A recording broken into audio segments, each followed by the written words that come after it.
Okay.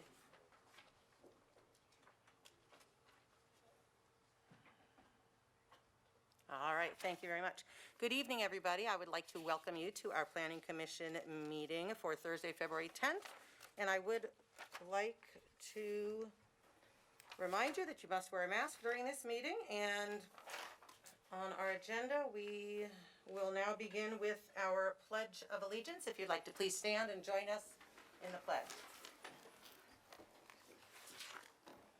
I pledge allegiance to the flag of the United States of America and to the republic for which it stands, one nation, under God, indivisible, with liberty and justice for all. Thank you very much. Item 3 on our agenda is roll call. Chair Nemeth. Here. Vice Chair Avery. Here. Commissioner Frogasains. Here. Commissioner Henderson. Here. Commissioner Smith. Here. Thank you. All right, wonderful. We are all in attendance. And that will bring us to item 4 on our agenda, the review of our agenda. Ms. Taggart? Thank you. So you do have a couple of memorandums for the items tonight. You have one on item 8A and one on item 8D. All right, and I know we all received those because you walked them to each of us, so thank you very much. Item 5, may I please get a motion to waive the full reading of all resolutions on the agenda? So moved. Second. I have a motion from Commissioner Avery and a second from Commissioner Frogasains. May we please get a roll call vote on that? Chair Nemeth. Yes. Vice Chair Avery. Yes. Commissioner Frogasains. Yes. Commissioner Henderson. Yes. Commissioner Smith. Yes. Thank you. The motion passes with 5 yes votes. Item 6 on our agenda is our public comments on our consent calendar item and on any items that are not on our agenda. So our consent calendar this month consists of the approval of our meetings from last month. So if you are here to speak on that or a non-agendized item, please come forward, state your name, and you will have 3 minutes to speak. None of you are jumping up, so let's move on to our consent calendar. May I please get a motion to approve our minutes from last month? So moved. Second. I have a motion from Commissioner Avery and a second from Commissioner Smith. May we please have a roll call vote on that? Chair Nemeth. Yes. Vice Chair Avery. Yes. Commissioner Frogasains. Yes. Commissioner Henderson. Yep. Commissioner Smith. Yes. All right, wonderful. The motion passes with 5 yes votes. And that brings us to, obviously, what you are all here for, our public hearings. So we will begin with item 8A. And this item will be presented by Sarah Stacknick. Give me a moment just to share my screen, Sarah.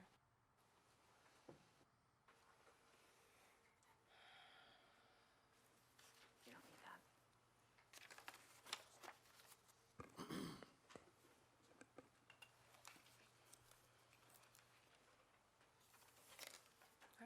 Good evening, Planning Commissioners.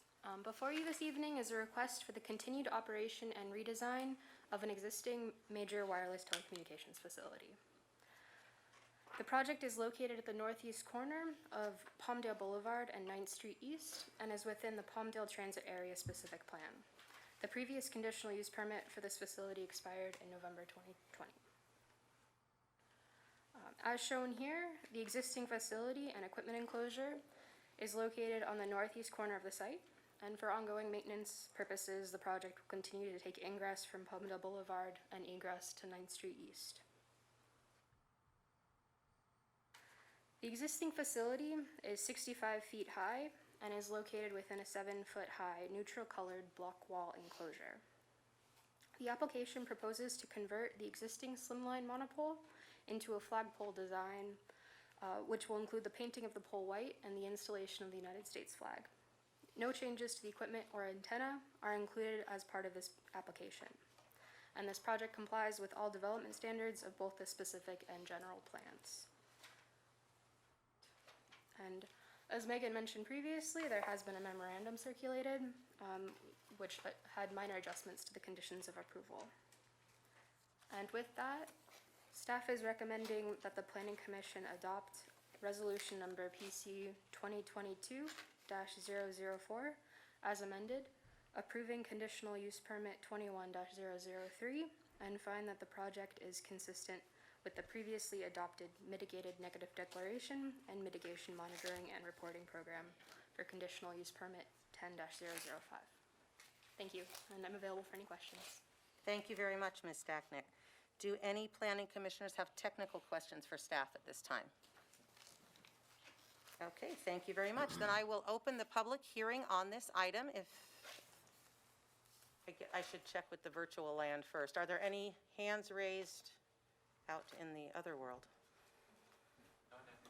Okay, thank you. Then I would like to ask if anybody is here to speak on this item, please come forward and state your name, and you will have 3 minutes to speak.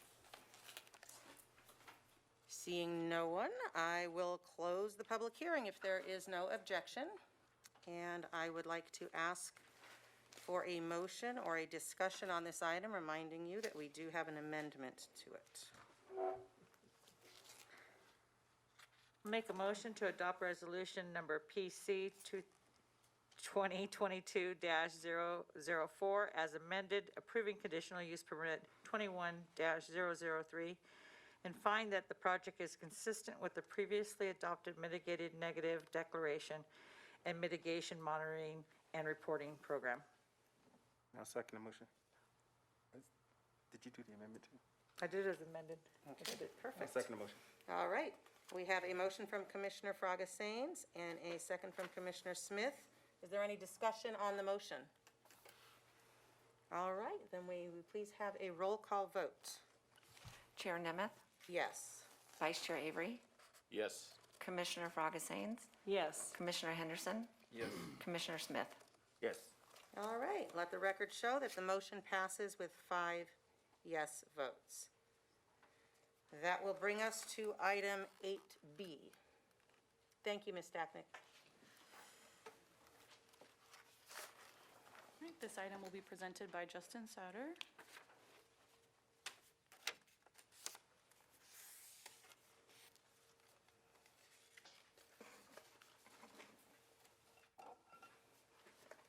Good evening, Planning Commission. Tonight we have CUP 1018, Major Modification Number 1, Site Plan Review 21010, and Reclamation Plan 871 Amendment, and it is by Precon Products. Precon Products is requesting to establish a precast concrete manufacturing facility located at 7010 East Avenue T, and to close out the existing reclamation plan. As part of their approval, they will also be continuing some of the operations as approved through the previous CUP, such as recycling and crushing of asphalt and concrete, storage and stockpiling, and maintenance of stormwater basins on site. Here you can see a photo of the entire site. The site has been historically used as an aggregate surface mine, most recently utilized by Granite Construction Company. As you can see, it spans from East Avenue T up to the left, all the way down to State Route 138. And mining will cease as Granite vacates the site and Precon establishes their precast facility. Here in yellow, you can see the extent of the original, oh sorry, you can go back a slide. In yellow, you can see the entire site, and to the north, which is to the left on our screen, there's an existing motocross track, and then to the right, to the south on our screen, there's some vacant land. Precon Products will be occupying the red. As part of the project, they'll amend the reclamation plan to change the end use of the site and subsequently close out the reclamation plan and get approval through both the city and the California Division of Mine Reclamation. The reclamation plan can be closed out when mining equipment has been removed from the site and a new appropriate use for the site is proposed, which in this case, the establishment of the precast facility will establish a beneficial end use for the site. Here is a site plan for the Precon Product site. There will be 4 manufacturing or production buildings, an office, and a parking area constructed in the middle of the site. Aggregate material will be cast into different concrete segments in the manufacturing buildings and then stored on site in the pink hatched area to cure before they're shipped off to their final destination. As part of the project approval, the applicant is being conditioned to vacate 70th Street East and to gain access from East Avenue T rather than State Route 138. Here's an enlarged site plan where you can clearly see the 4 production buildings, the office, and the parking. And the site meets or exceeds all PMC requirements with the approval of a landscape waiver, which is requesting to remove landscaping as the parking area is adequately screened from public view. Here's some elevations of the buildings. You'll see the office building and then 2 of the production buildings. They would be constructed of precast concrete panels and vertical corrugated metal panels with a panel with metal roof. And the recommendation tonight is to adopt resolution number PC 2022-012, approving CUP 1018 Major Bond Number 1, Site Plan Review 21010, and Reclamation Plan 87-1 Amendment, which includes a waiver from the landscape requirements as allowed by the PMC, and find that the project will require minor clarifications as outlined within the addendum prepared for the previously approved M&D. That concludes my presentation. I'm available for questions if you have any. Thank you very much, Mr. Sauter. Do any of the commissioners have technical questions for staff at this time? All right, then I will open the public hearing on this item. If you are here to speak on item 8B, please step forward, state your name, and you will have 3 minutes to speak. And if there's nobody in the room, are there any people with their hands raised watching us at the moment? None at this time. Okay, thank you very much. All right, then, is the applicant here? Could you please come forward? Thank you. I had to get somebody at the microphone, okay? No, I'm just kidding. Good evening. Good What evening. is your name, sir? My name is David Zaranandia. I'm the president of Precon Products. All right. And I just want to confirm that you have read and understand all of the conditions for this project? Yes, we have read all the conditions and understand the conditions. All right, thank you. And do any commissioners have questions for the applicant? All right, I just want to say I think this is a good reuse of that land, so I appreciate you coming in to do that, and thank you for being here this evening. Okay, and we just want to say, you know, we've dealt with a lot of cities in the past. Palmdale has been great to work with. Megan and Justin and Luis have been very, very responsive and great to work with. Very helpful shepherding us through this project. We are excited about being part of Palmdale. We've been in business for 60 years in Simi Valley, and in that 60 years, we've supplied hundreds and hundreds of truckloads of material here, where we've purchased rock and sand from here, shipped it down to Simi Valley, made the product, then shipped it back.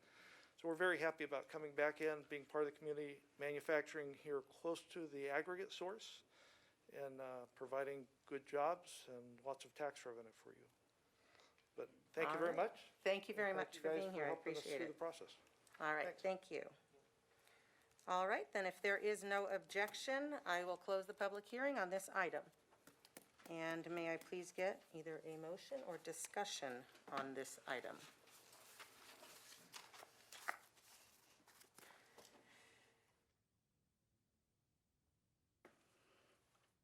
I can do it, but I don't want to. I could do it. It's a, You were drinking. I'll make the motion. I'll make a motion here. It's a lot of reading, I think. That's what's It is a scary. lot We all of go reading. It is a lot of reading. So I would like to move to adopt resolution PC 2022-012, approving CUP 10-18.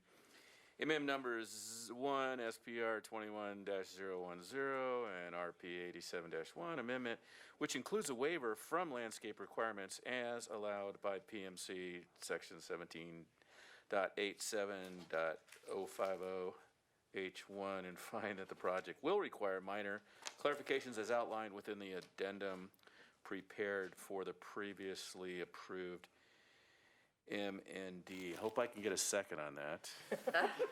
You got us. There we go. All right. We have a motion from Commissioner Avery and a second from Commissioner Henderson. Any discussion on the motion? All right, then may we please get a roll call vote? Chair Nemeth, Yes. Vice Chair Avery, Yes. Commissioner Fragasains, Yes. Commissioner Henderson, Yep. Commissioner Smith. Yes. All right, let the record reflect that the motion passes with 5 yes votes. Congratulations, and thank you very much. And you are free to leave if you wish to. You do not have to hang around for this. All right, and thank you, Mr. Sauter, for your time. That will bring us to item 8C, another planner. This is kind of fun. We got lots of you tonight. Good evening, Chairwoman and members of the Planning Commission. The project before you tonight is General Plan Amendment and Zone Change 21-001, submitted on behalf of the applicant, 3 Arkland LLC.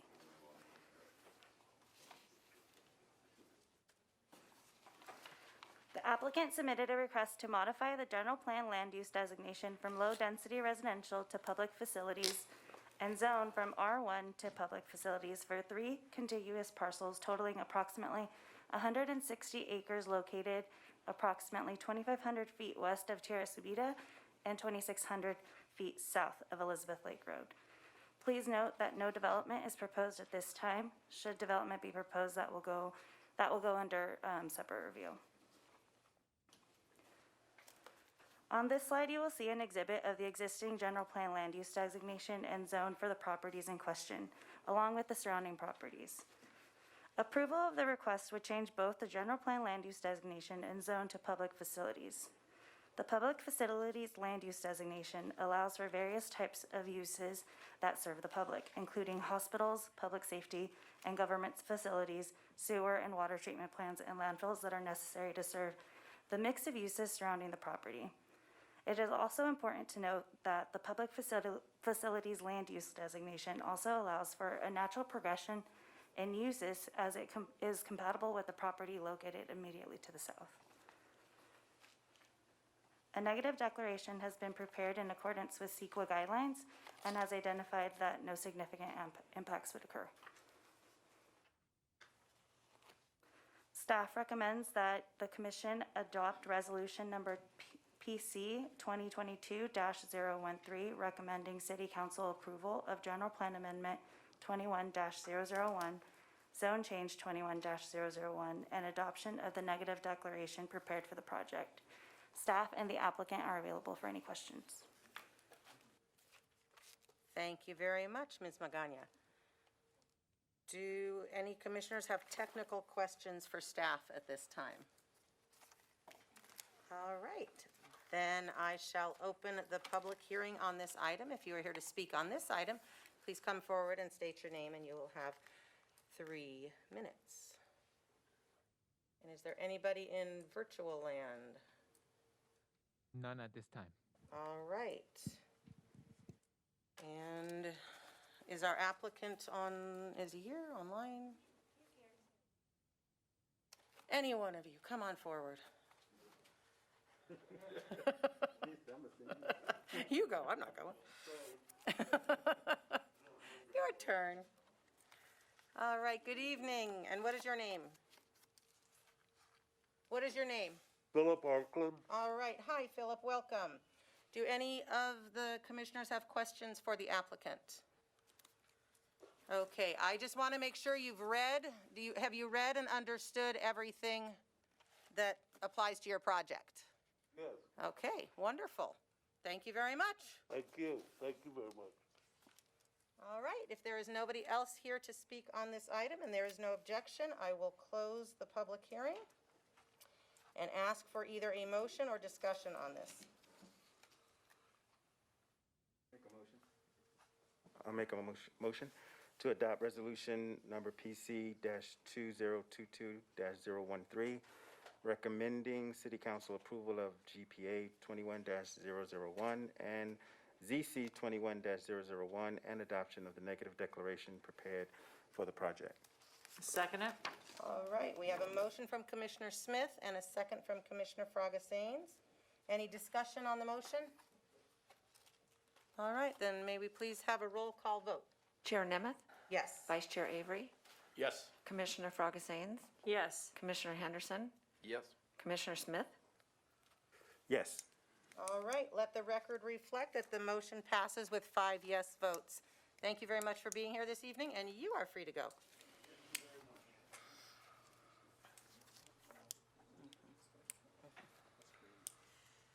Okay, that will bring us to what I guess the rest of you are all here for. Sorry, it's at the end of our meeting, but that is item 8D. And so this one is a little bit different. You'll see we have our contract planner on the screen here, and he is going to be presenting this item. His name is Eric Norris. Hi, Eric, welcome. Thank you. I think Megan ran out of planners. She had to bring a... I know, we went through all of ours tonight, so. Well, thank you very much, members of the commission. Give you a brief presentation on the show. The applicant is here, with a number of their consultants, so... 1 minute, please. We're going to try and increase some volume in our room here. Possible. I'll move my mic closer here. Okay, thank you. That's better. Can you hear him? Is that okay? Okay, so members of the commission, we're here to talk tonight about conditional use permit 22-001, plan development 21-001, and 6 vesting tentative maps, 51604, 51605, 51606, 51607, 52093, and 52116. The applicant is RDR Development Holdings, LLC, and give you a brief overview. Basically, what we're looking at tonight in total is a request to implement a plan development within the Ritter Ranch specific plan. That plan development facilitates the development of 553 detached single-family homes on about 115 acres in phase 1 of that specific plan. Here's a couple of images that show you where we're talking about. On the left-hand side, you see drawn in kind of that bright green color, that is the boundary of the Ritter Ranch specific plan. It's about 10,000 acres in all, and as you may recall, it was adopted back in 1992. Shown in blue in the left-hand image is the project site, and then slightly larger version on the right. The red is the boundary of the plan development. And if you can see on the aerial, and if you've been out there, you'll know that a lot of kind of pre-development has already taken place. A couple of the major roadways, Westland Drive and Ranch Center Drive, have been built. They're open to the public. The tracks out there, which had previously been approved in the same form that they're proposing again, have been graded. The lots are all there, so there's cleanup to be done, but a lot of work has already happened out in that in the project site. So this development represents the first phase of the Ritter Ranch specific plan. As I mentioned, adopted in 1992, was always intended to be developed in phases. It's a rather large plan. And again, this is the first phase. It's planning area 5 of the plan, but it's phase 1 of development. And as I mentioned, development started and stopped a number of years ago.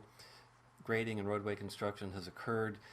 Tentative maps were originally approved. They ended up expiring before they were finalized, so they're basically back again now with the maps to restart that process and see the first development occur. This is the plan development. So again, we're looking at the area within the red boundary, and basically what we're seeing on here is in the yellow are the residential areas. In green are a couple of different kinds of parks. There's a number of neighborhood recreation areas which are in the individual tracts. There is a community park, there is a neighborhood park, and not shown in green but really a recreational facility is Area 5C. If you can see my cursor up here, that is a commercially designated parcel that would be developed with a recreation center.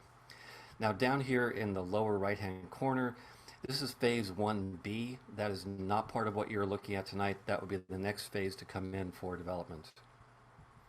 In terms of those amenities that I mentioned, these are just the acreages. A 4.7 acre recreation center, which would be privately operated. A neighborhood park of 5 acres, which would be operated by the city, and a community park of 8.3 acres. And that's actually about half of a larger community park. The other half would be built in that second phase 1B. So here are the maps. It's a little hard to see, but again, in red is the boundary of the plan development, and then shown up here, kind of starting at the top, is tract 51607. Then we have 51606, 51605, 51604, 52093, and 52116. So those are the 6 maps that are being proposed. Here's a summary of the maps. So as I mentioned, in all, it's about 115 acres, 553 units. You can see how they break down among the different maps. The third column there shows minimum lot sizes, and they have proposed lot sizes of between 5,000 and 7,000 square feet. The plan development document sets up the development standards for those in terms of lot size, lot width, and depth, and so on. So they do have development standards in the PD that go along with these maps. You're also seeing on this table the breakout of pedestrian, landscape, and greenbelt areas, and then the neighborhood recreation areas, which are those small parks which are separate from the larger parks that I showed you a couple slides ago. Now, in terms of environmental review, when this specific plan was originally approved in 1992, an EIR number 90-4, was certified by the City Council for that original approval. What happened in reviewing this project was this proposal was looked at in light of what was originally examined in that 1992 EIR. It was found to be consistent with it. The number of units hasn't changed. Nothing about the project is inconsistent with it. They're not asking for an increase in density. Everything they're doing is within the bounds of what was looked at in that original EIR. So the conclusion was that the proposed project is consistent with the specific plan and is within the scope of the analysis that was prepared in that original EIR. You'll see, by the way, if you look through the conditions of approval, that we have taken all the mitigation measures that would apply to this project from that original EIR and made them conditions here. So we are still going by what that original EIR recommended in terms of mitigation for a whole variety of topics. So there is a rather long and detailed memorandum in the attachments to your staff report today that goes in depth into how that analysis was done to determine that the original EIR can be used. We'll be happy to answer any questions if you want to go into detail on that. So staff's recommendation is that the Planning Commission adopt resolutions number PC 2022-005, 2022-006, 2022-007, 2022-008, 2022-009, 2022-010, and 2022-011 as amended, approving vesting tentative maps 51604, 51605, 51606, 51607, 52093, and 52116. Conditional use permit 22-001, which, by the way, is required to approve the PD. You're not really approving like a drive-through here. This is what's used to approve the PD.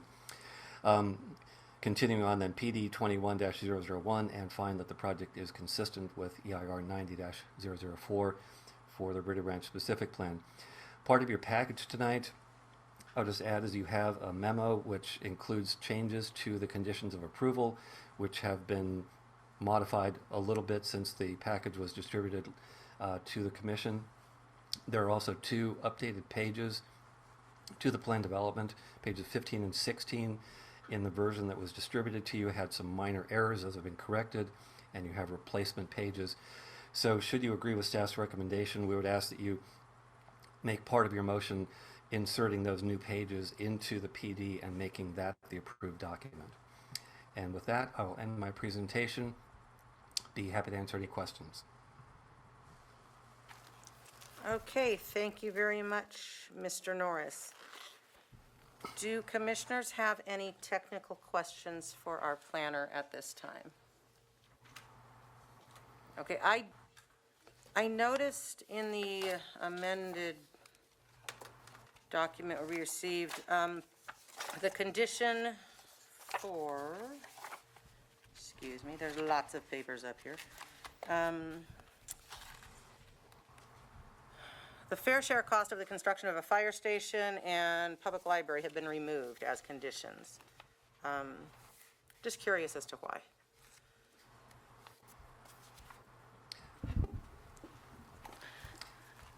Megan, you want to answer that one?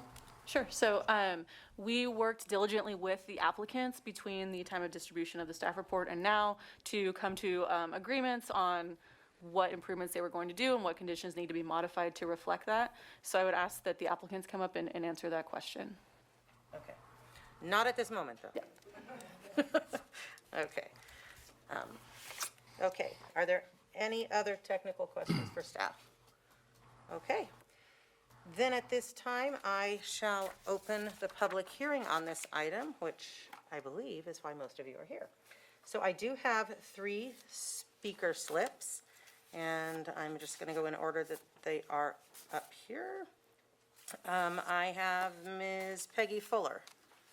Peggy? Okay, I'm going to go alphabetical then. That's a better one. Thank you for correcting that. Michelle Flanagan, please come forward, and I have stated your name for you, but you might say it better. And you will have 3 minutes to speak. Thank you. For your time. I am Michelle Flanagan. I'm on the Town Council of Leona Valley. And I'm a fairly new resident to Leona Valley, about 3.5 years. This is a long, drawn-out agreement between Leona Valley and all of the developers of Ritter Ranch. We do understand that this eventually will be developed, and to be quite honest with you, this developer has reached out and done more with us than probably the previous developers have. We literally found out about this meeting because we happened to check your agenda. Palmdale did not notify Leona Valley that this was happening, okay? We got a chance to really kind of just glance at the report. Page 23 of the staff report says that there have been no changes since 1992. In 30 years, nothing has changed. We find that to be a little different, a little strange. In the 3.5 years that I've lived there, the traffic that comes from Palmdale through Leona Valley and down Bouquet and down San Francisco Canyon has increased significantly. So we are definitely concerned about that. We, quite frankly, have not had sufficient time to review the entire staff report and are really asking for some more time. We would really like to work very closely, and this is what we have asked for on several occasions, is the opportunity to sit down with the planners and the developer in the room and really go through this program and what they want to do. We understand that this is a very partial build, and to be quite honest with you, I have the same concern you do. Why did we remove the fire department in a high fire zone? Personally, I experienced a fire 3 years ago, lost my house. And so that's really near and dear to my heart as to why it took so long for me to get a fire truck at my house, but that's okay, that's my problem. But to build another 530 or 550 homes and to have removed a fire department is a little bit challenging for me. So I am the first to speak on behalf of Leona Valley that we have some concerns, but we know this is going to be built. We understand it's going to be built. We just want to be involved in the process, okay? We don't want to beg for information. To be quite honest with you, Fernando's provided us more information in the last 6 months than we've been asking from Palmdale for the last 2 years.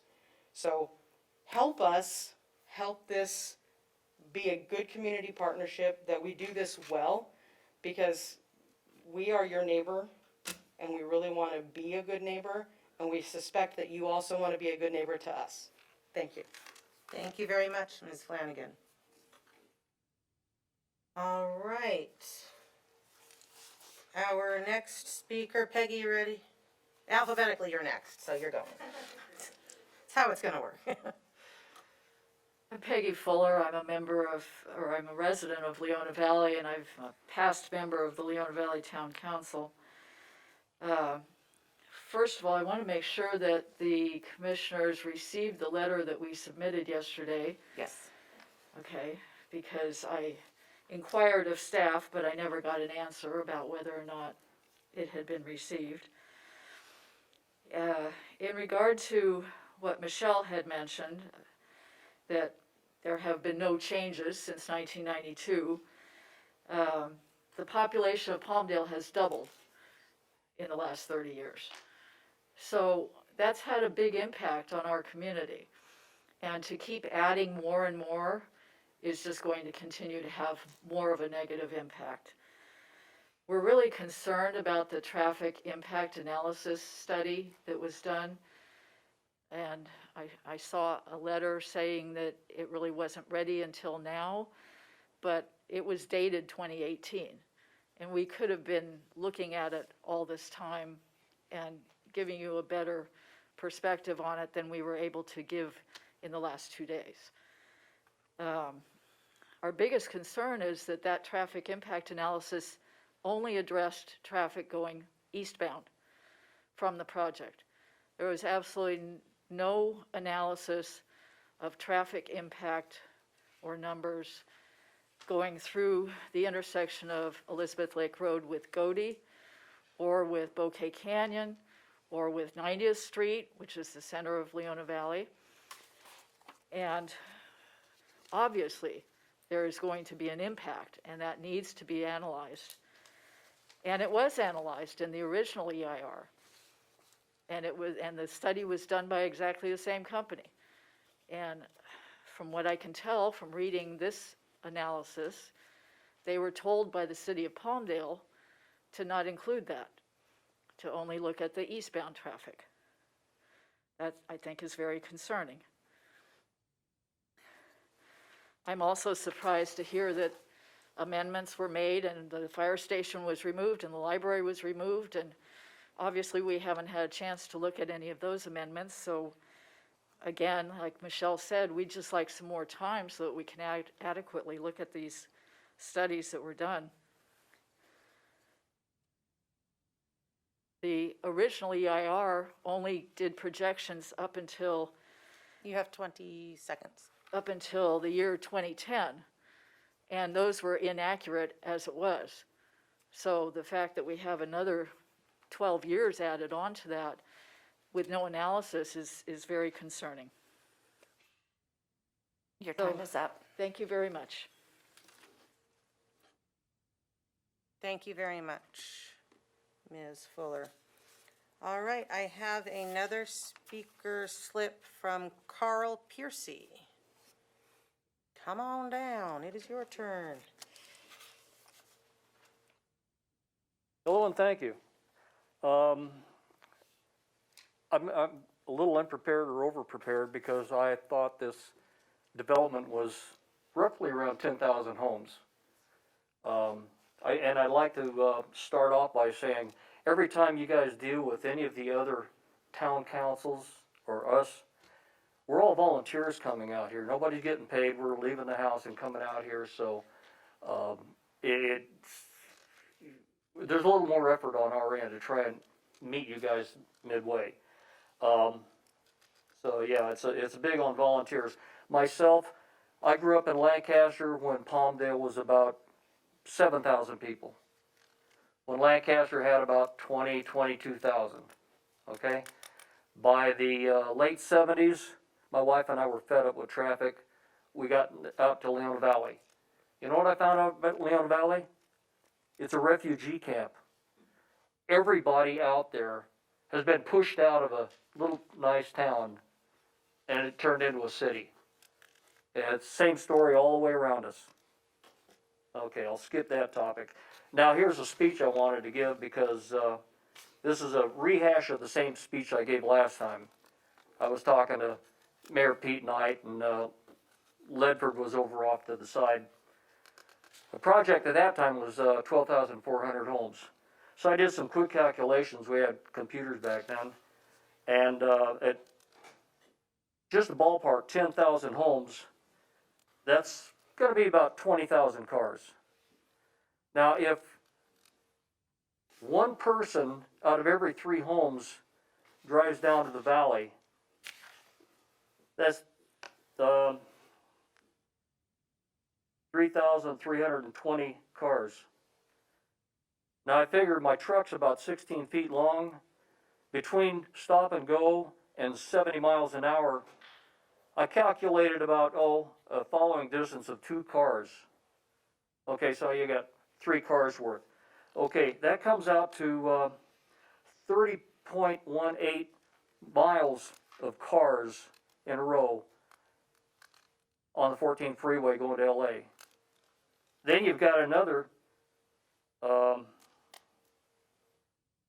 16,680 cars that'll stay here in the valley. That's at 2 cars per family on 10,000 homes. I gotta tell you, it's a nightmare coming into the city with the traffic. I hate it. If you go out and drive around Leona Valley, you'll notice the difference. From what I see, the road department is always 10 to 15 years catching up with your density. And I know the developers love making a lot of homes, there's money in it. The retailers love it because there's more customers. But I'm just kind of speaking on behalf of the citizens in this town that have that much more traffic. I've gone by the mall at Christmas time, it's terrible. And that's all I want to say. Thank you. Thank you very much, Mr. Piercy. All right, is there anybody else here who did not fill out a speaker slip who wishes to speak on this item? All right, then I know our applicant is here. Who am I supposed to look at when I say our applicant is here? There's a lot of you. I'm looking at you then. All right, if you could please come forward. You've heard some of the concerns. If you could address those first, please, and then the commission will have questions. I have, and Madam Chair, and if I can, I'd like to introduce my team as well and a little bit of history, if you don't mind. My name is Fernando Dutra, and I represent Ritter Ranch, RDR, I should say. I don't know if you need the address or not, but it's 13502 Whittier Boulevard. I wanted to say, as planning commissioner myself for 8 years in my city, I can't tell you how much I appreciate the work that's gone into getting this project to this point. I appreciate the amount of work that you're doing tonight to look this project over. But I also want to tell you how appreciative we are of staff. And I know people get up here and say how great a job staff has done, but I think as someone that's seen it over the years, this staff has done an incredible job in pulling this project together. Keep in mind, this project's been sitting on the sidelines for a long time. And so what's happening here tonight is historic, if you will. And so a lot has been done to make this project come where it is today. I'd also like to introduce my team, and I have representatives from Latham Watkins, I have my civil engineer, I have our project manager. We also have available our traffic consultant as well as environmental consultant. But I also want to have an opportunity to introduce the owners. They're from Dallas. I don't know if JD is on, but Romero is here.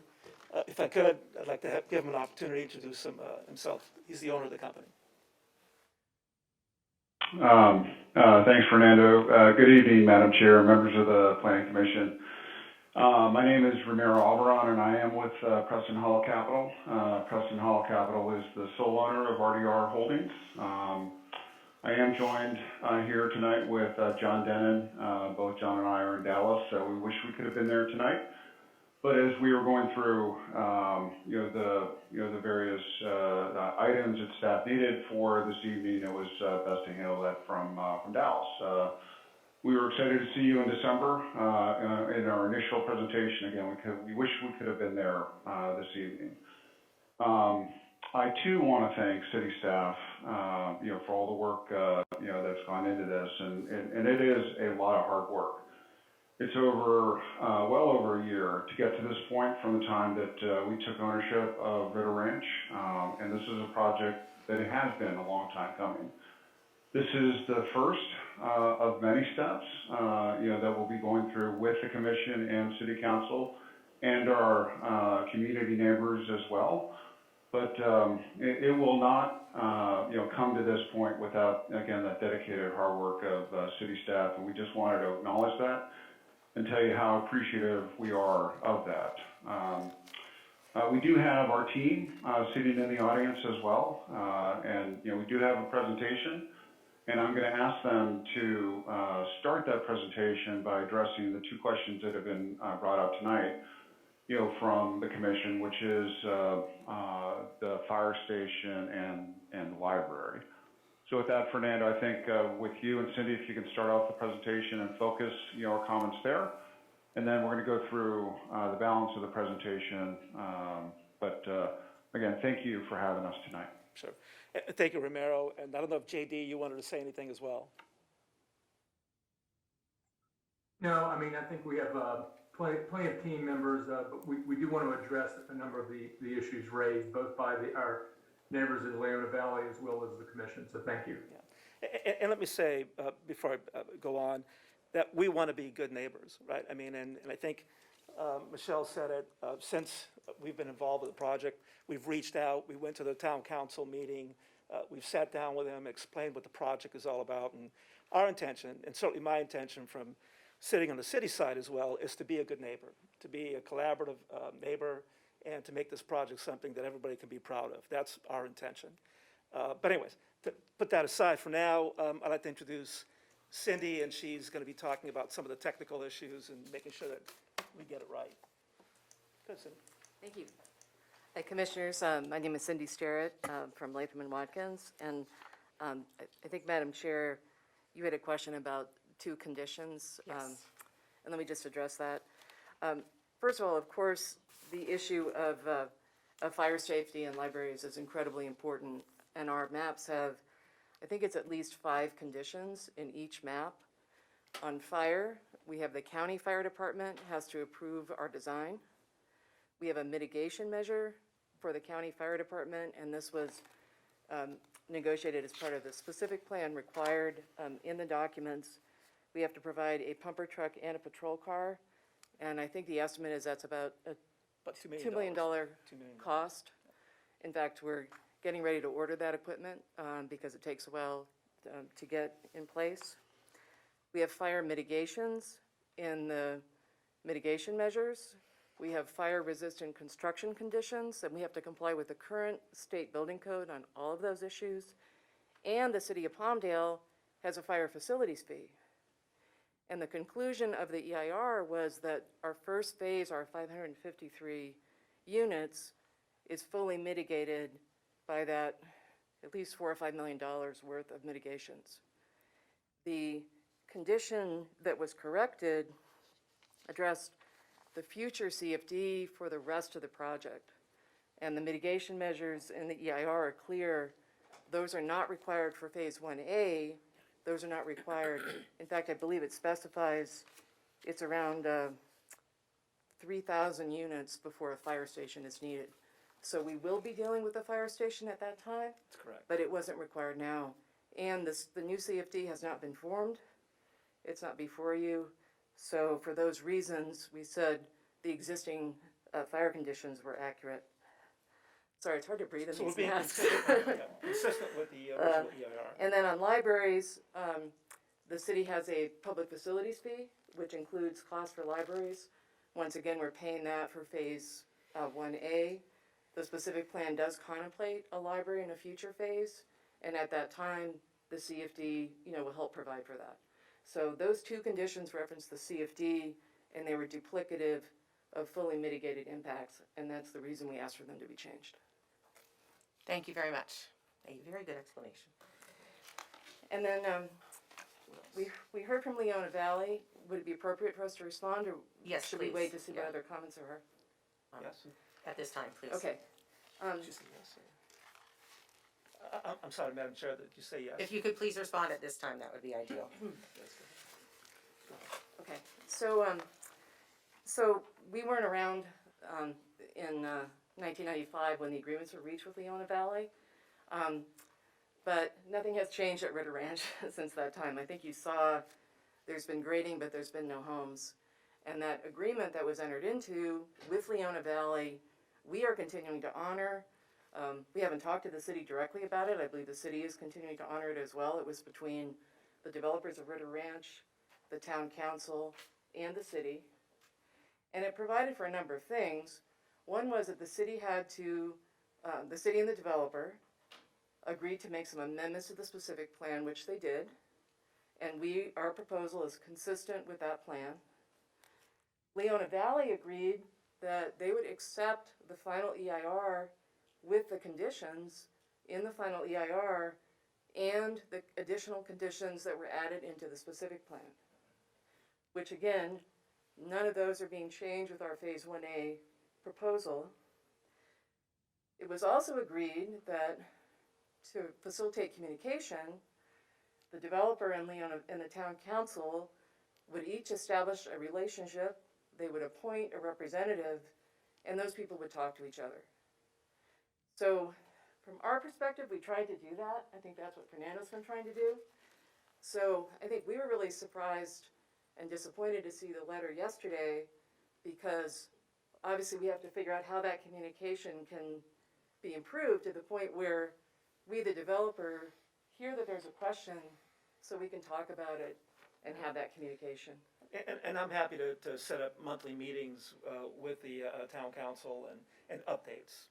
That's how much interaction we'd like to have with them.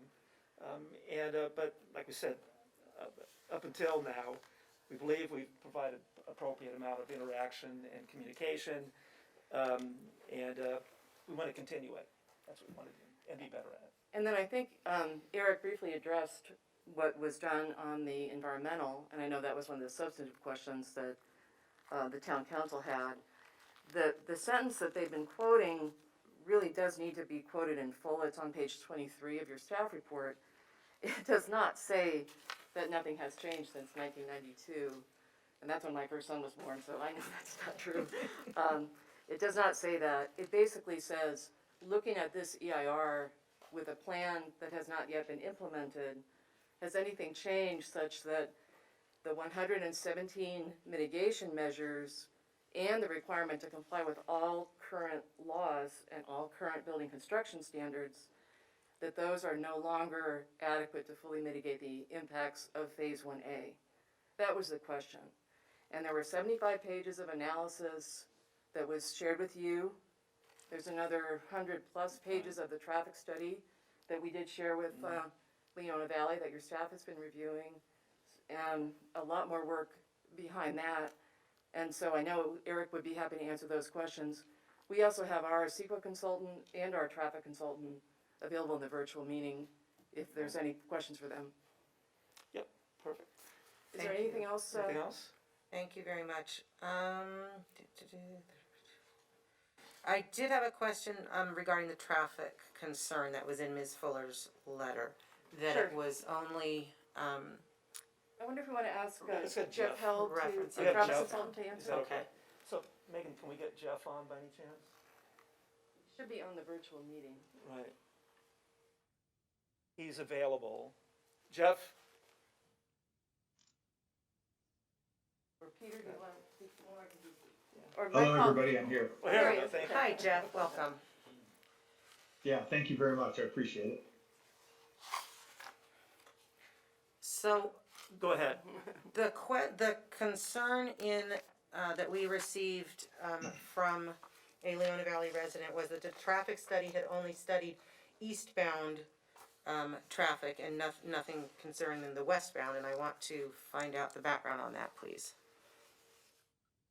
Thank you very much, I appreciate the opportunity to discuss that.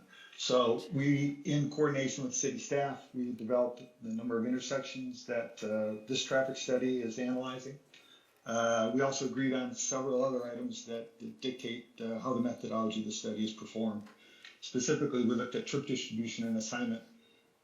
So where is the project traffic going, and how does it impact intersections to the east and west? So that trip distribution assignment looked at about 95% of the traffic from basically traveling from Elizabeth Lake Road and Ranch Center heading back east to the 14. There is 5% of traffic that we put on Elizabeth Lake Road heading west and coming from the west in both the AM and PM peak hours. That trip distribution assignment was approved by the city, and it's based on a couple of different things that are important to think about. First, the transportation facility characteristics that impact how people travel. So location of urban arterials, where are the number of lanes that people can get to and from where they need to go, closer to freeways, so that would dictate certainly more traffic heading back toward the 14th than on Bouquet Canyon. There probably isn't a discussion on that. Location of major local attractions. When you think about this residential development Phase 1A, we're probably not going to have much of our traffic heading west. Most of the traffic in our project is going to be going and looking to go to commercial serving land uses, commuting up and down the 14, heading into Palmdale. So it makes sense that over preponderance of traffic would be heading east from the project. And finally, the existing traffic patterns. We took a look at the existing counts, and there's certainly a significantly less amount of traffic that's heading east of Ranch Center Drive on Elizabeth Lake Road than there are as the volumes increase quite dramatically as you heading west of Elizabeth Lake of Ranch Center Road. And the traffic volumes increase significantly as you head east. So yes, we did include traffic going to the west in the analysis, but most of the traffic is assumed to go to the east. I think that makes a lot of sense. Okay, thank you very much. Do any commissioners have questions regarding the traffic engineer? Just a quick question. And what year was that analysis done? The most recent year that analysis done? Excuse me. The most recent year that analysis was done regarding traffic going east or west. We did that. The traffic study was completed in, let's see, it's February 22. Traffic study was completed and first delivered to the city somewhere about mid-2021. We went through a couple of months of review, approval, a lot of back and forth with engineering department and the traffic engineer, making sure that we had our mitigation measures straight, making sure we had the right volumes, paying attention to the details relative to significant impacts, and got approval over the last month. And this is Cindy Sharon. I did just want to add one comment. One of the gentlemen from Leona Valley, he's correct. The project as a whole for Ritter Ranch is a large project. It's 7,200 units. In the overall specific plan that was approved by that agreement with us and the town council, or with our clients and the town council, at 5,000 units, we have to do widening of Elizabeth Lake Road toward Leona Valley at 5,000 units. But it does make sense that at 553 units, we're not having a significant impact because it's such a small number of trips that are going in that direction. Having said that, I do want to commit, and Fernando, maybe you and Ramiro want to speak to this. Sure. We are going to redouble our efforts on communication. Absolutely. I think we need to make sure that prior to any hearing, we set up a meeting, and absolutely happy to have a meeting with our traffic consultant and Leona Valley. And for the commission, we will be back before you often. We're coming back for phase 1B. Then we're going to be back to work with the city on should there be amendments to the specific plan and have that conversation with Leona Valley too.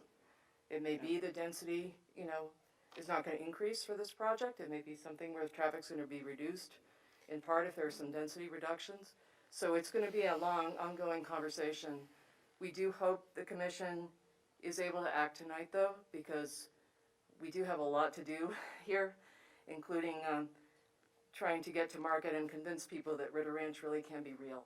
So, thank you. And with respect to market, obviously, our intention is upon receiving approval from Planning Commission, we'd like to go directly to City Council for final approval.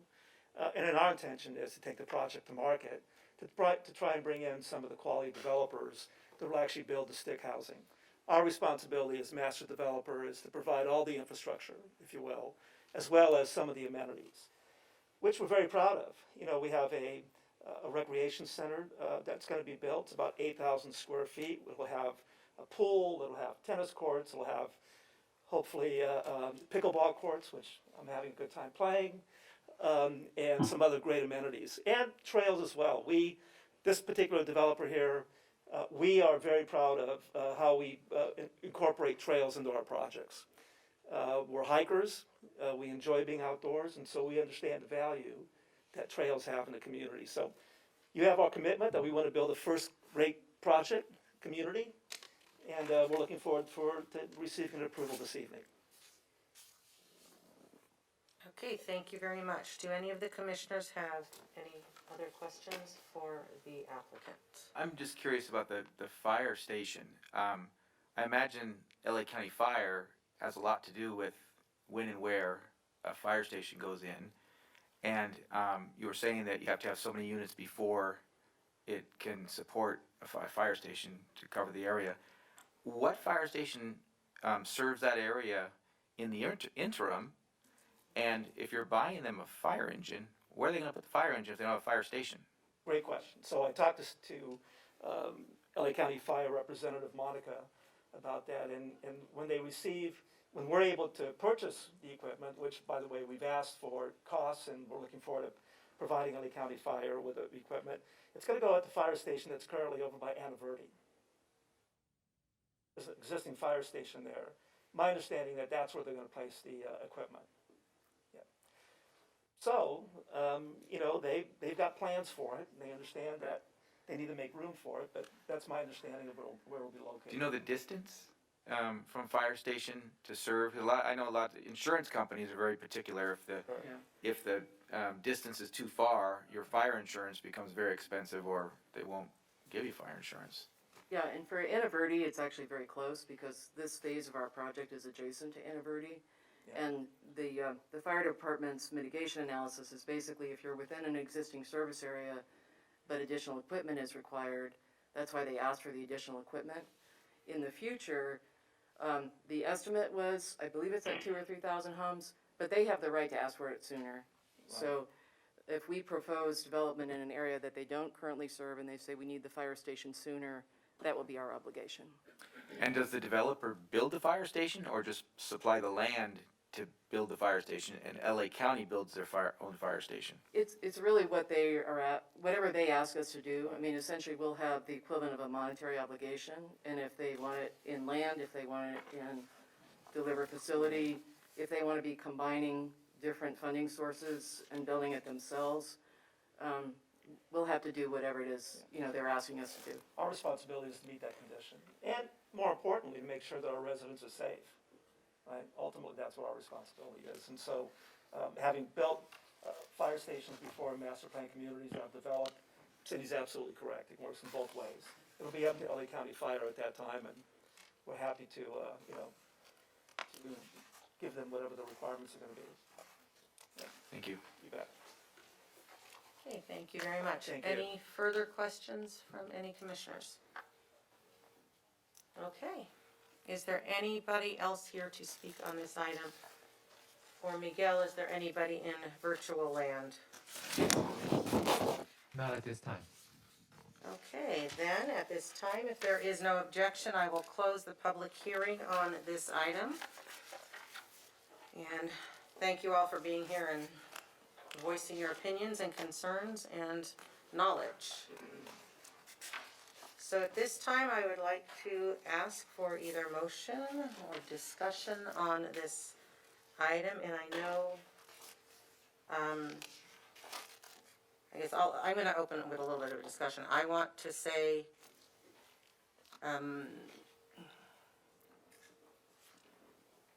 I received this packet on a week ago Thursday, and it's a lot, thanks a lot, and how to ruin your birthday weekend, but no, I read it though, I did do it, even, CD and all of the attachments and everything, and I think having had some of the information ahead of time from the previous meeting was helpful for my head, but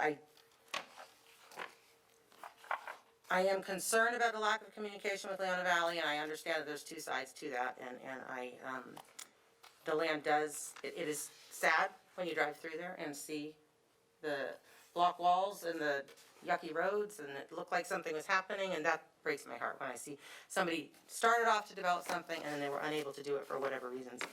So with all of the mitigations, with all of the effort and everything, I feel quite positive that you are on the right track to develop quality housing and a quality project, and lots of open space, lots of recreation centers. My big concern would be, as you've promised to do, stay in communication with those whose lives are going to be affected by the development. Obviously the land, everything you're doing is within all legal aspects of what the city has asked, so that there's nothing that you're doing that's changing any of that. So the land will be developed. Ideally, it's best to be developed with somebody as involved and as interested as you appear to be, and I would stress to you how important that is to, if this project is approved and goes forward, for you to keep those lines open, keep your neighbors happy, so that we are all thriving and can enjoy all the trails and everything. But I do want to thank staff also for all of your hard work on this. It's incredible what we were reading here, so I want to echo Commissioner said what the chair said about the communication aspect of it. I think that's very important. I did take a lot of time in reading Ms. Fuller's letter, and I felt the passion and the frustration that you were going through, and you with the other residents are going through. And I'm glad you're here tonight to share that and express that to us as well. I think that's really important, and I don't want you to think that we didn't read it, because we did. And I hear the frustration that you're going through. And it seems as though that the Leona Town residents seem to support the project, but there's a lack of communication going on, not just from the developer's part, but also from the city of Palmdale. And I'm hoping that will increase as well. So I just would ask our staff, once the city of Palmdale, to just reach out more to you to make sure that you're in the loop and communicated. I did see our response tonight, and it addressed a lot of the questions and concerns that I had that I was going to bring up tonight, but I see some of it was addressed. So I do want you to know we do hear what you're saying.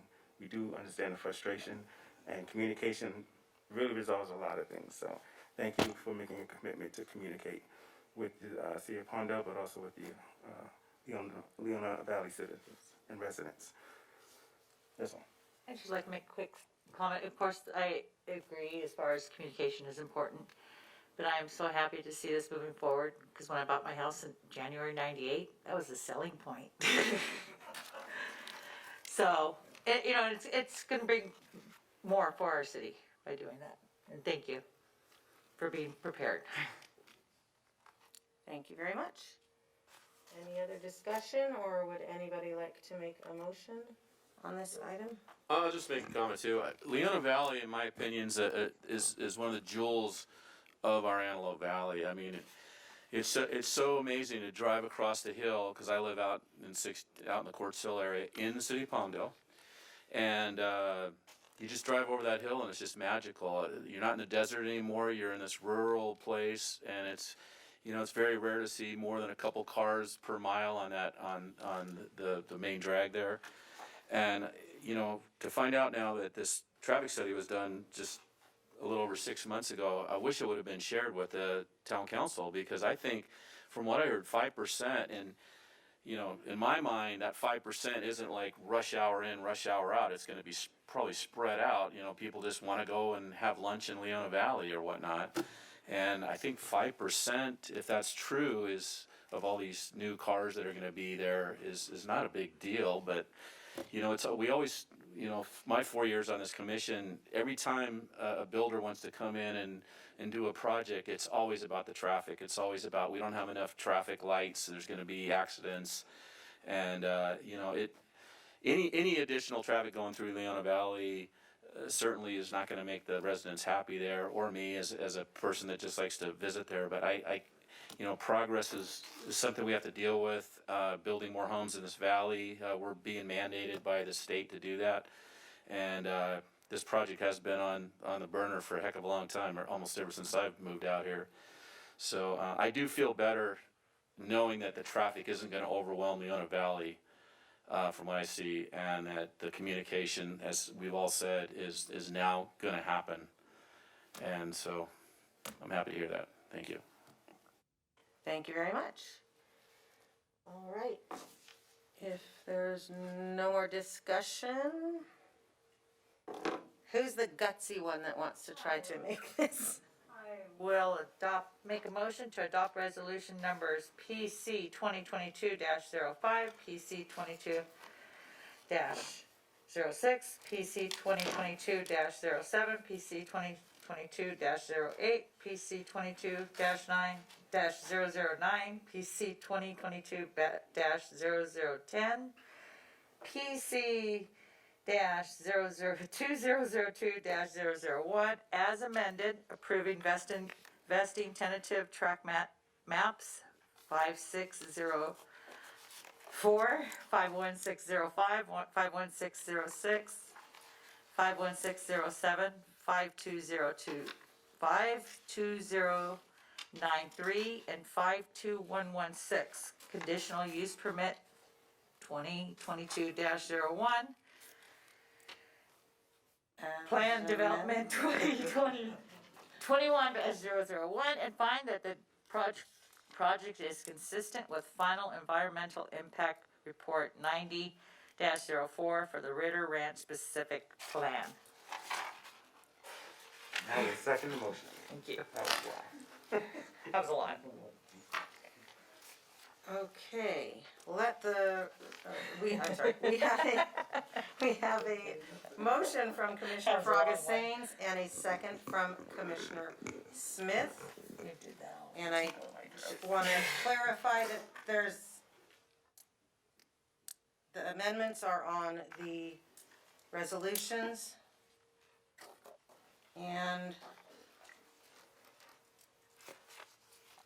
so with that being said, is there any discussion on the motion? All right, then may we please call for a roll call vote?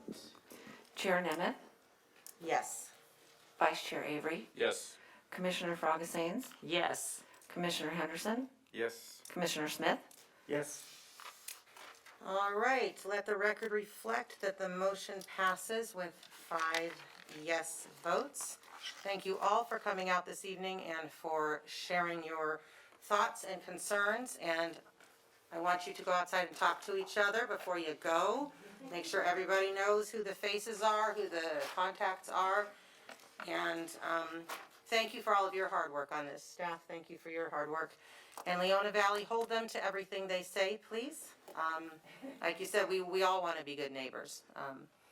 But congratulations, and hopefully all the broken down block walls will be soon replaced with nice block walls, and streets will be paved, and happy homeowners will be living there.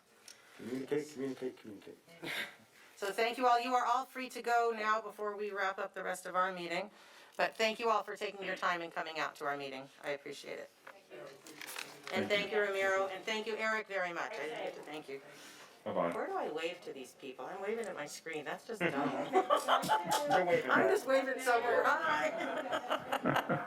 I look like a bozo waving at my screen, but okay. Have a good night. Thank you. Good night. See, that's a start. They're talking to each other. That's good. Yeah. All right, that will bring us to item 9, staff communications. So you did receive a tentative agenda for the March meeting, and we do have a couple of items, conditional use permit and a zoning ordinance amendment, on that agenda for you. And that's all I had this evening. Because you had no more time to do anything else. I might have been working on other things. All right, item number 10 is our planning commission, oh, I'm sorry, wait, I forgot to ask you. Drew, did you have anything to say? Okay. No? No, nothing tonight, All other right. than you get a lot of numbers and things when you get lawyers involved. That's, you know, the motions get a little bit more complicated. Yes, yeah. Before I go, one question. Yes. There was a email that I saw about an upcoming workshop or seminar that we were being asked to attend. Is that past already? No, the Planning Commissioner Academy is March 16th through the 18th. Oh, the Planning Commission Academy. That's what it was. Okay. And if we want to go, what do we do? Notify you? Yeah, you can let me know, or you can send Lynn an email. She's the one who's arranging all of that. Okay, thank you. Okay. Item 10, Planning Commission Communications. Anybody have anything to share, say? No? Okay. Then, even though I didn't have a gavel for my meeting, and I didn't open with a gavel, I am adjourning my meeting to the regular Planning Commission meeting of Thursday, March 10th at 7 p.m. And can we just wish Ms. Seaman happy birthday? Well, Did not thank realize it? you. Thank you. Thank you. Okay. You are welcome. You're welcome. Yeah. Kind of. Yeah, turn around. I didn't bring a dolly.